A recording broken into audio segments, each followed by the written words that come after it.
Heave Ho is an indie party game that was released on the Nintendo Switch and Steam on August 29th. It was published by Devolver Digital and is the work of a French developer called the Cartel studio. And Heave Ho is a very fun and simple game in which you play 4 characters that basically look like these little things that you would fit on your finger, and you team up with 3 other players to solve a wide variety of environmental puzzles, in which you use your characters to link to various surfaces in the environment or to each other, to use physics to swing to a certain location that you need to get to in order to move on to the next level.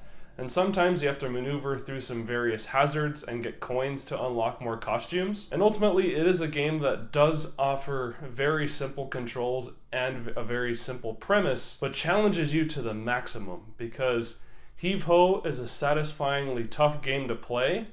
But if you master the controls, which mind you are very easy, you will find that Heave Ho is an extremely satisfying and fun time, especially if you're playing with friends or family. And that describes my experience with Heave Ho exactly, because every single level that I played in this game was also played alongside my wife and her 2 brothers. But before I go any further than that, you might be wondering why I'm even talking about this game, because typically on my channel, I cover things that have a decent amount of exposure in social media and are things that people are aware of. And that really is a shame, because it's an awesome game to play, but even I almost missed out on the opportunity to try it out until my brother-in-law saw a trailer, showed it to the rest of us, and then as soon as we saw that, we're like, yeah, let's do it, let's buy it. I mean, it was only a $10 title, so I was willing to take the risk and see if it was really worth the hype that the trailer promised.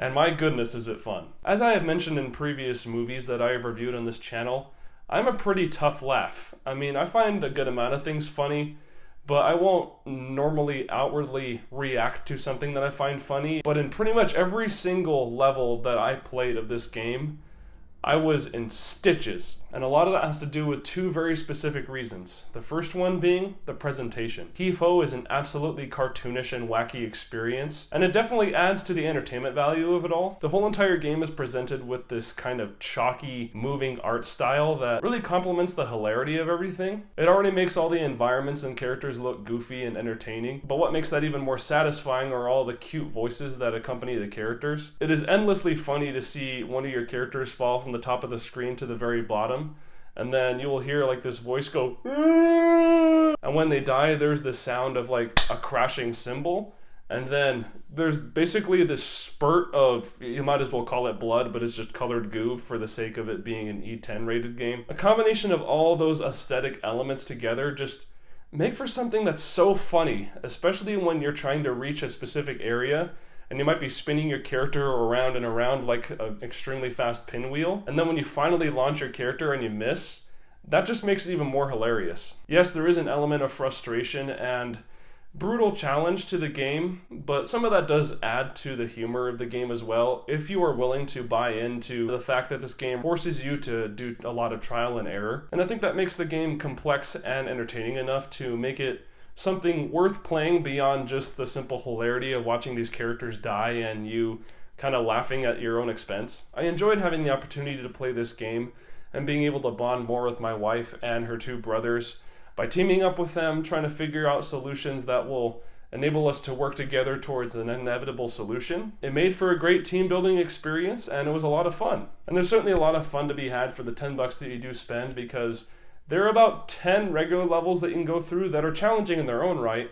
but then you can go back through all those scenarios and play much more challenging versions of those same levels. And in each level, you have the opportunity to add some extra challenge to your gameplay by trying to find this one coin that's positioned in a very specific spot on the screen. And there's a level of satisfaction in that, you were able to get that coin, but also those enabled you to make in-game purchases to buy even more wacky and hilarious costumes. Sometimes there are also the opportunity to play mini-games. One of them is kind of this annoying and dissatisfying game in which you have to match the arm movements of this person who's basically acting as a Simon Says kind of a figure. But in the other one, you have to play basketball where you fling your arms around and throw basketballs into a hoop. That is plenty of fun and is a worthy challenge for anyone who's willing to try it out. Sometimes those challenges will randomly show up in a match, and if you do well enough in those specific mini games, you earn extra coins that you can later use to do those in-game purchases like I mentioned. Despite how fun this game is though, I will admit that there are a couple of flaws. The main one being that even though the controls are generally pretty responsive,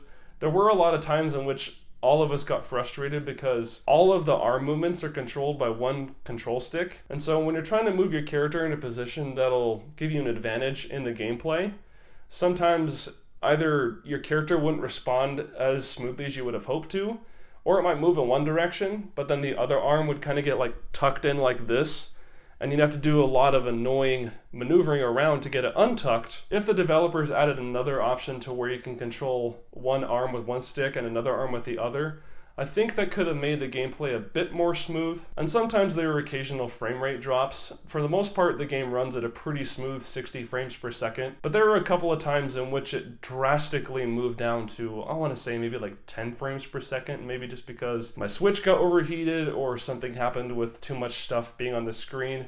But it got overwhelmed to the point to where it got annoyingly slow. But those instances were few and far between, so I would only consider that a minor flaw. As a whole, if you have $10 to spend and several hours to blow on some really fun and entertaining gameplay, I would really recommend Heave Ho, especially because there doesn't really seem to be anyone else talking about it. Please check this one out if you want to support indie gaming and just really enjoy fun video games altogether that you can enjoy either with friends or with family. With that, I'm giving Heave Ho a B+.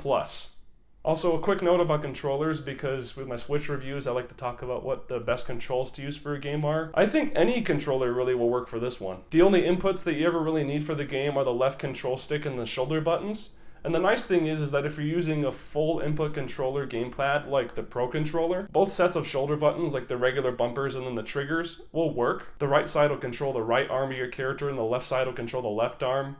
And like I said, either button will work. So I thought that was nice, especially since my wife was using my wireless GameCube controller most of the time, and when the L and R buttons became too annoying for her to push, using the ZL and ZR buttons was much more comfortable for her. Personally, I used my red Joy-Con that was fitted into an Amazon Basics grip kit, and normally I don't like playing with just a single Joy-Con, but actually it was pretty comfortable, and for the type of gameplay we were doing, I actually quite enjoyed using it, and anyone should be able to pick it up and play it with just those 3 buttons. But anyways, thank you so much for watching this video, and I sincerely do hope you check out this game. Look forward to more reviews coming soon for some movies.